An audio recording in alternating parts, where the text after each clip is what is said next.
We're going to discuss social science. This is passage 2, and this is the dual passage. So there's a little bit extra to talk about as we figure out the direction to go with this passage. So as we think about it, you have the need, right? You want to do well on the test, open doors of opportunity, get your scholarship money. You have the tools, your basic English, your basic math, understanding vocabulary, scientific process. Capability becomes strategy, speed, and efficiency. And that becomes really, really important when we're talking about the dual passage on the ACT. So the metaphor I've used a lot of, besides the hammer and the nail, is that you have a vehicle you're in. Some of you might be sports cars, you go very fast, but you sometimes miss things. Some of you are minivans, you're practical, you got sliding doors, and some of you have some issues you're dealing with from a day-to-day basis. It might be you don't get enough sleep, it might mean you have a lot of responsibility. And what we're looking at is taking the vehicle you're in and deciding the best way to get from point A to point B within the test and also where the test can take you. I want you to be able to go into this test just like you do tying your shoes. You can tie your shoes in the dark, you can tie your shoes without looking. It's something that's just second nature. The test is not easy, but I want your approach to it to be something you understand so that it becomes easier for you. So just a few quick reminders. There are 40 questions, 4 passages, and you have 35 minutes to complete it under standard timing. And the reading rate to finish this test is about 280 words per minute. That's to read the entire passage and to read the answers and really consider it. Most students can't read that fast, and that's one of the stressors of the ACT is going quickly. So you got to skim or comprehend, those are words I made up, but you can figure out a strategy to approach the test to maximize your abilities. And because ACT has that half passage, you can actually plan to complete half passages. You can complete 3.5 passages or 2.5 passages to get through the test and as your ability allows you. What that would do to your score. So these are scores from many different tests that I've presented here. And you can see that if you skipped, so you only answered 3 or 4 questions of a passage, skip the other 6 or 7 in the passage, then you're going to get somewhere between a 29 and 32, depending on the test. And if you get a little bit lucky on the guessing, on the 6 you guess, you could get a little higher even. But most likely your score range, if you can get the other questions right, will be 29 to 32.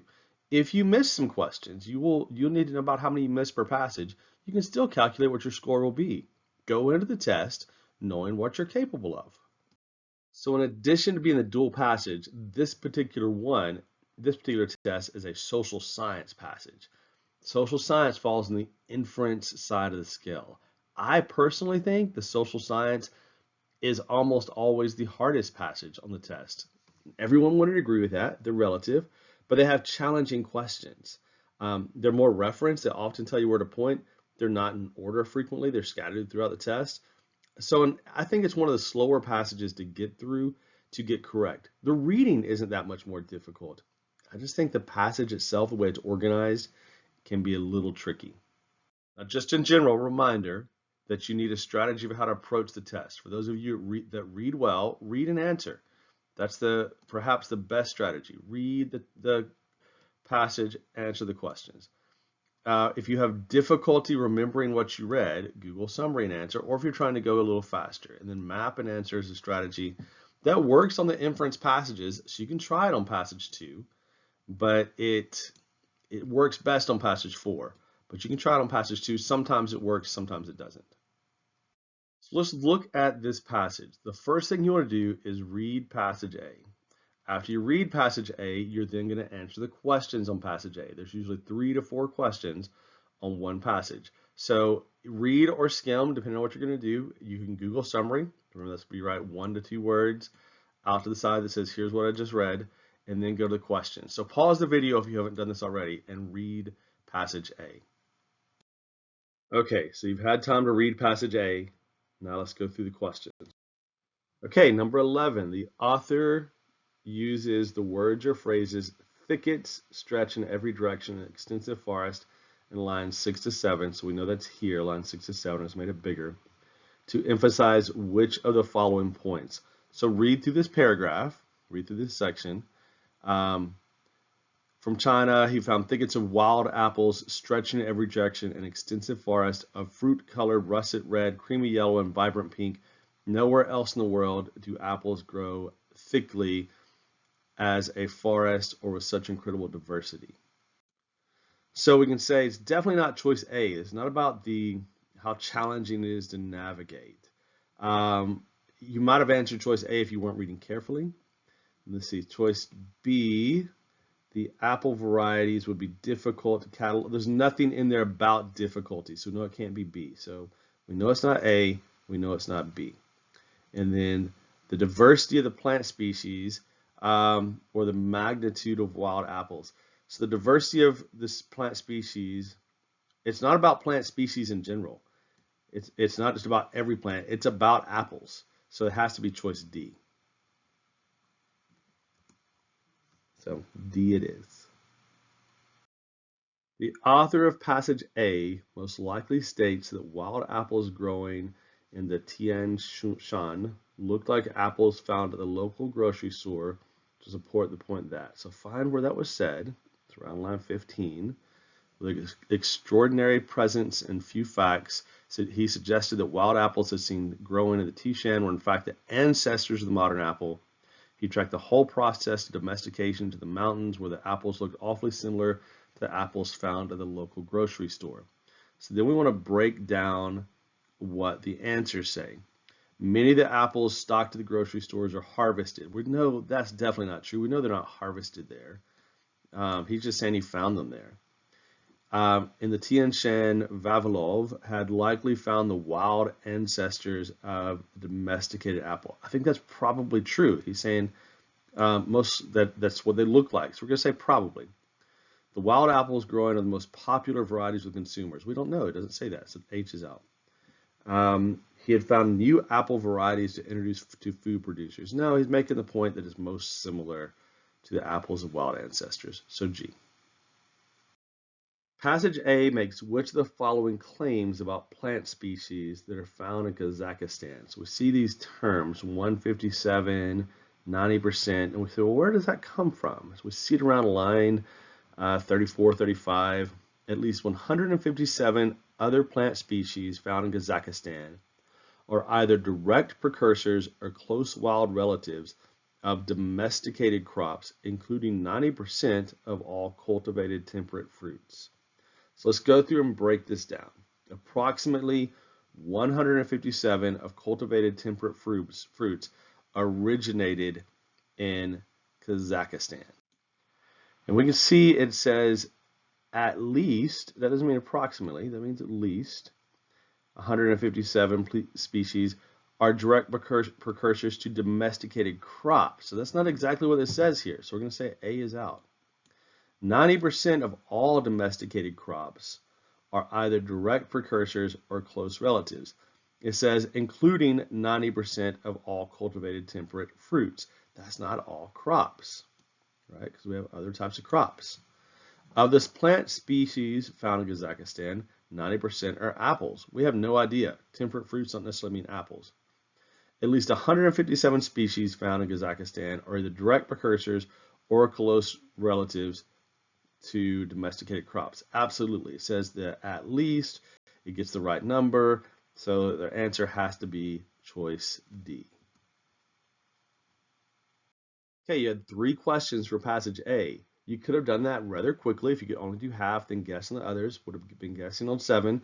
You'll have 3 to 4 per passage. Let's do passage B now. Even if you're finishing, that's what you should do. Passage A, then passage B. Pause the video and watch the slide and read before you watch the slides. Okay, let's do the questions now. Passage B most strongly suggests that Vavilov was motivated to become an agricultural scientist. For what reason? You have to find this in the text. It's in there. It's suggested. It's around line 70. He was personally motivated to become an agriculture scientist by witnessing severe famine. So he witnessed famine, and that's what motivated him. So the answer has to be J. He hoped to feed others.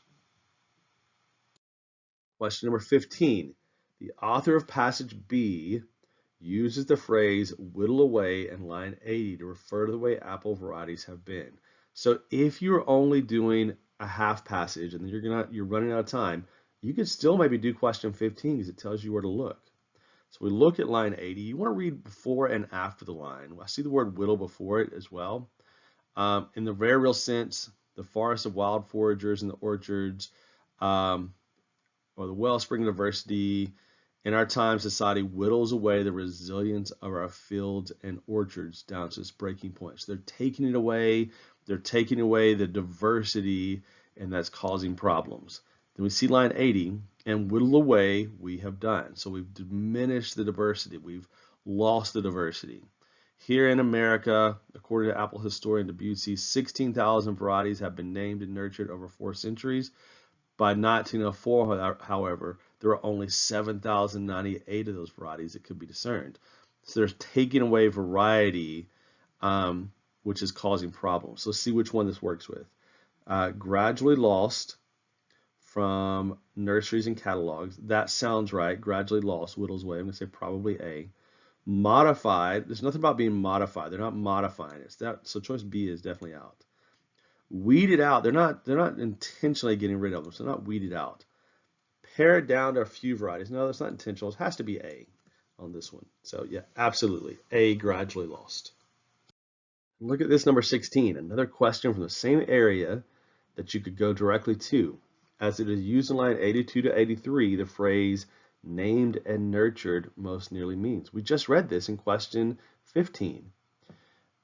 Dan Busey, apple historian Dan Busey, some 16,000 apple varieties have been named and nurtured. So nominated, no. Identified, yes. Cultivated, yes. Pointed to and groomed, that's too casual. And pointed to isn't quite what we're looking for. Identified means to actually give it a name. Point to says, look, there it is. Cited and fed, too casual as well. So the most clear answer is they have been identified and cultivated. What a great question to have if you're not able to finish the test, but you can go right to it. Look at this, number 17, very much in the same area. So this area we've been going to.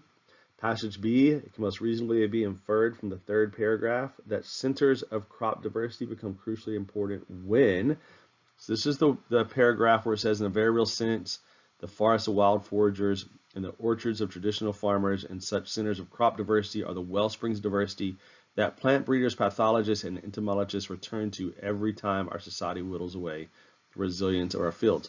So they would like to learn more about the plant species of Central Asia. There's nothing in that paragraph about them wanting to know more. Problems of cultivated crop requiring experts. Absolutely. They're talking about how it whittles away the resilience. I'm saying probably B. Consumers would like more variety. There's nothing about consumer variety in that paragraph. Disputes among breeders and entomologists led to a reduction in crop variety. There's nothing about disputes, so it has to be B in this one, and absolutely is. So there we go. These are all my annotations, by the way, the ones you're seeing. These are the ones I annotated earlier when I read through the first time.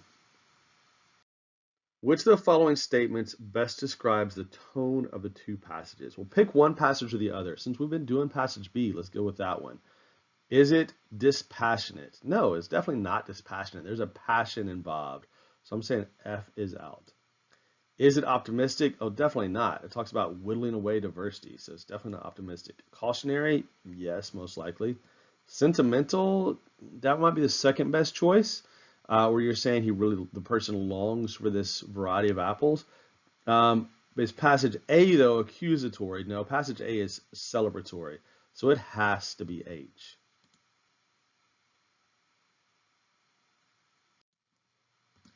Indeed, that is what we see. So, all right, let's go to number 19. Compared to the author of passage A, the author of passage B provides more information about what? So we read passage B and we've answered this question already, really. So reduction in the number of apple varieties, we said that. Methods used, number of apple varieties thriving today, or techniques used. So we see down towards the end of the passage how many apple varieties are now present. And actually, if we even went earlier, when they're talking about the whittling away, we would have seen that. So it has to be A, the reduction in apple varieties. Even if we went up to the whittle away passage, we would have said that we're down to what, 7,000 passages, 7,000 species today. So A, decently easy question. It looks like in this passage, if you had done half a passage and read passage B, you would have gotten more questions right than if you read passage A. That's not always the case. And number 20, this one's kind of tricky. In passage A quotes Vavilov as saying, I could see with my own eyes that I'd stumbled upon the center of the origin for the apple. Lines 11 to 12, so we can see that. In passage B, this quote is directly what? Invoked, used to support, paraphrase, or refute. It was not refuted. Like it says, definitely not refuted, because it still talks about Kazakhstan, whether it's being the center of apples. Used to support an argument by USDA scientists. I don't really remember that being used. I see that in the last paragraph, but I don't see it as being used. So either invoked as he imagines what it would look like. I don't remember that. He says there's one reason why he stated this is probably where the apple was born. This was its birthing ground. So it has to be paraphrased. Process of elimination, I would have gotten to that one as well. So you're going to have to figure out your vehicle and figure out your map to know how to approach these passages. The dual passage gives you lots of variety in figuring out how to approach the test. So use it to your advantage. Let me know if you have any questions.